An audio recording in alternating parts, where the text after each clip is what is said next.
আমাকে যদি কেউ জিজ্ঞেস করে ডিমাপুরে ঘুরতে যাবার সময় কোনটা উইদাউট এনি মেডিকেল ইমার্জেন্সি, তাহলে আমি বলবো যে ডিসেম্বরে ডিমাপুরটাকে দেখতে না ভীষণ ভালো লাগে। ক্রিসমাস বলে কথা, ভালো তো লাগতেই হবে। তো এই যে দেখো ফেমাস সিটি টাওয়ার, ডিমাপুরে যারা থাকো না তারাও এই জায়গাটার নামে অনেক শুনেছো, অনেক জানো। তো এই যে দেখো এই রাস্তাটা দিয়ে যেটা দিয়ে যাচ্ছি না আমরা, এখানে কার্নিভাল হয়েছিল, কিন্তু আমরা যখন গেছিলাম তখন শেষ হয়ে গেছিলো কার্নিভালটা। আর এদিকে দেখো এত ট্রাফিক, সানডেতেও এত ট্রাফিক, আমরা বারবার দাঁড়াচ্ছিলাম ট্রাফিকের জন্য। আর ডিমাপুরটাকে কেন বললাম ডিসেম্বর মাসে আসার জন্য, ডিমাপুরে না ডিসেম্বর মাসে একটা আলাদাই ভাইব থাকে, মানে নভেম্বরের লাস্টের থেকে শুরু হয়ে যায় অলমোস্ট ঠান্ডার দিন, তারপরে ক্রিসমাস, চারিদিকে এত সুন্দর করে ডেকোরেশন। তো সবাই যখন এই জিনিস যেটা দেখতে আসে এখন ডিমাপুরে স্পেশালি হলো থাইকো ভিলেজ, তো আমরাও ওখানেই যাচ্ছিলাম দেখার জন্য। প্রতি বছরই যাই, এক না একদিন হলো প্রতি বছরই যাই, তো এবছরও তার মিস হবে না, যেতেই হবে। তো দেখো রাস্তার দুপাশে কি সুন্দর করে লাইট দিয়ে ডেকোরেশন করেছে। আমি এজন্যই বললাম যে ভিডিওটা অনেক বড় হবে, কেন কি এগুলো দেখলে না ক্যাপচার না করে থাকা যায় না, ফুটেজ না নিয়ে থাকা যায় না, তাই ভাবলাম যে তোমাদের সাথে আমিও নিই, তোমাদের সাথেও আমি শেয়ার করব। যারা এসেছো তো এসেছো, দেখেই নিয়েছো, আর যারা আসোনি তারা হয়তো আমার ভিডিওর মাধ্যমে দেখতে পারবে, বা দূরে যারা থাকো তাদের তো আসা পসিবল না।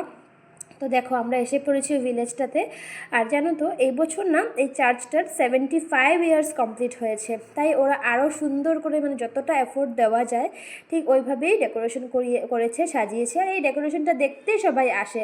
বিশ্বাস করবে না, সানডেতে এত ভিড় ছিল, গাড়ি পার্কিং করা যাচ্ছিল না, এত ভিড়। আর চার্চের ভিতরেও একদম লোকে গম করছিল, এত ভিড়। তো দেখতেই পাচ্ছ কোনো জায়গা ওরা বাদ রাখেনি, উপরে নিচে সব দিকে সুন্দর করে ডেকোরেশন করেছে। হয় না যে একটা মন ভালো করার মতো পরিবেশ। তো অবভিয়াসলি লাইট আলো দেখলে আমাদের মন ভালো হয়, যেমন আমাদের দিওয়ালিতে আমরা অনেকে আমাদের ঘর সাজাই, তো ওরাও এই টাইমটার মধ্যে ওদের ঘর বাড়ি সুন্দর করে সাজায়, প্লাস সুন্দর করে চার্চগুলোকেও সাজায়। তো তার মধ্যে এই স্পেশাল একটা চার্চ যেটা ভীষণ সুন্দর করে সাজায়, সবাই এটাকে দেখার জন্য আসে। তো আমরাও এসে পড়েছি সবার মতো। আর এখন আমরা চলে যাচ্ছি চার্চের ভেতরে। এটা হলো ভেতরের পরিবেশটা, দেখো কি সুন্দর লাগছে দেখতে। একটু অন্ধকার কারণ লাইটিংসটা এমন ছিল যেটাতে চোখে দেখতে ভালো লাগে, বাট ফটোতে বা ভিডিওতে একটু অন্ধকার মতো মনে হয়। তো এইখানে আমার ভাই আর বোনও গিয়েছিল, তো ওরা ফটোশ্যুট করছে। আর অবভিয়াসলি আমরা একটু সুন্দর ব্যাকগ্রাউন্ড দেখলে বা সুন্দর ডেকোরেশন দেখলে তো আমরা ফটো মারি। আজকাল ফটো ছাড়া তো কোনো কিছু পসিবল না, লাগলে তুমি না খেয়ে থেকে যাবে, কিন্তু ফটোস তো তোমাকে মারতেই হবে, তাই না? তো এই যে এখানে সবাই মিলে ফটো ক্লিক করছি আমরা। তারপর আমরা ওখানে অনেক চেনা পরিচিত লোক পেয়ে গেছিলাম যেহেতু চেনা জায়গা। আর আজকাল কি হয় না, যাকে তুমি ফেসবুকে দেখো বা ফেসবুকে কথা বলো তাকেও এমন পরিবেশও যেখানে গিয়ে পাওয়া যায়। তো অনেক লোককে আমি পেয়েছি, অনেকের সাথে কথাবার্তা হলো। তারপর এখানে আমাদের ছেলে ক্লিক করে দিচ্ছিল ভিডিও, যে মা যাও আমি ভিডিও করে দিচ্ছি। তো ও যখন করতে চায় তখন আমি ওকে বাধা দিই না, কারণ একটু একটু করে তো শিখবে, তাই না? আর সব জিনিসই শেখা প্রয়োজন। তারপরে পেয়ে গেছি আমার হাজব্যান্ডের ফ্রেন্ডকে। তো ও আমার হাজব্যান্ডের ফ্রেন্ড, এই যে দেখো, কিন্তু এখনও আমারও ফ্রেন্ড হয়ে গেছে, খুব ভালো রিলেশনশিপ ওর সাথে। তো ওর হাজব্যান্ড বাচ্চা নিয়ে সবাই মিলে একসাথে ওখানে গিয়েছিল। তো বললাম না অনেকের সাথে দেখা হয়েছে, তার মধ্যে ও একজন, ওকেও পেয়ে গেছিলাম। এদিকে আমার ভাই ভিডিও ক্লিক করে নিচ্ছে। এদিকে আমরা ভিডিও ক্লিক করতে করতে আয়নদীপের পেয়ে গেছে খিদা, কারণ আমরা বিকেল বেরিয়েছিলাম, তেমন কিছু খাওয়া হয়নি।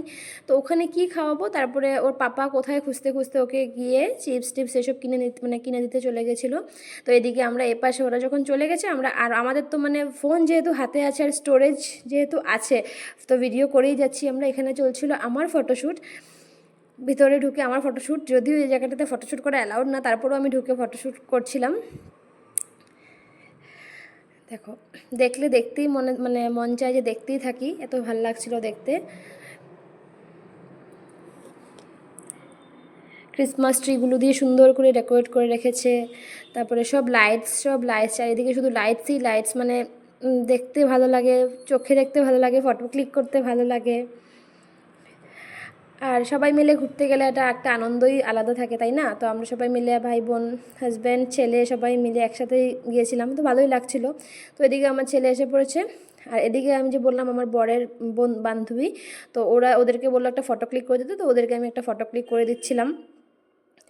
তারপরে এই যে বাচ্চাটা দেখো কি কিউট, ওকে বলছিলাম হাই করতেও আমাকে ভিডিওতে বলছে হাই, যদিও আমি ভয়েসটা দিতে পারিনি, ও সুন্দর করে হাই করছিল। এটা ওরই মেয়ে। তারপর আমরা ওখান থেকে ঘুরে ঘুরে চলে যাচ্ছি এখন বাড়ির দিকে। তো যেতে যেতে খিদেও পেয়ে গেছে, কারণ এতটা দূর এসেছি, তারপর হাঁটাহাঁটি ঘোরাঘুরি করতে করতে খিদে পেয়ে গেছে, ঠান্ডার দিন তো। আর ঘুরতে আসলে যদি কিছু না খাই তাহলে কি করে হবে। তো যাচ্ছিলাম এখন, এখানে আমরা কিছুই খাইনি, আমরা গিয়ে খেয়েছিলাম কালীবাড়ি রোডে, যেখানে একটা সবাই জানো ডিমাপুরে মোটামুটি যে ফেমাস চাট পাওয়া যায়। তো ওখানে আমরা পাপড়ি চাট খেয়ে নিয়েছিলাম সবাই গিয়ে। তো এই জায়গাটা তোমাদেরকে আসার সময় আমি দেখিয়েছিলাম, এখন চলে যাচ্ছি তাই আবার একটু দেখিয়ে নিলাম। আর এখন সোজা চলে গেলাম চাটের দোকানে। এখানেও এত ভিড়, তখন বাজে প্রায় 9:45 এরকম হবে। এখানে অনেক ভিড় ছিল। আর আমি ডিমাপুরে গেলে এখানে চাট খাবোই খাবো, না খেলে হবে না আমার, এখানেই খেয়ে ভালো লাগে, আমি আর কোথাও খেয়ে ভালোবাসি না। এদিকে আমার বোন আর ভাই চলে গেছিলো ফুচকা খেতে, যেহেতু চাটটা রেডি করতে একটু সময় লাগছিলো তাই ওরা ওদিকে চলে গেছে ফুচকা খেতে। তো আমি খাইনি এখানে, ওদেরকে একটু ক্লিপ নিয়ে নিলাম। তারপরে এদিকে আমাদের চাট খাওয়া হয়ে যাচ্ছে। চাট খেয়ে রাত্র তখন প্রায় বেজে গেছে 10টা 5-10 এমন হবে। খেয়ে তারপর আমরা সোজা রওনা দিয়ে দিলাম বাড়ির দিকে।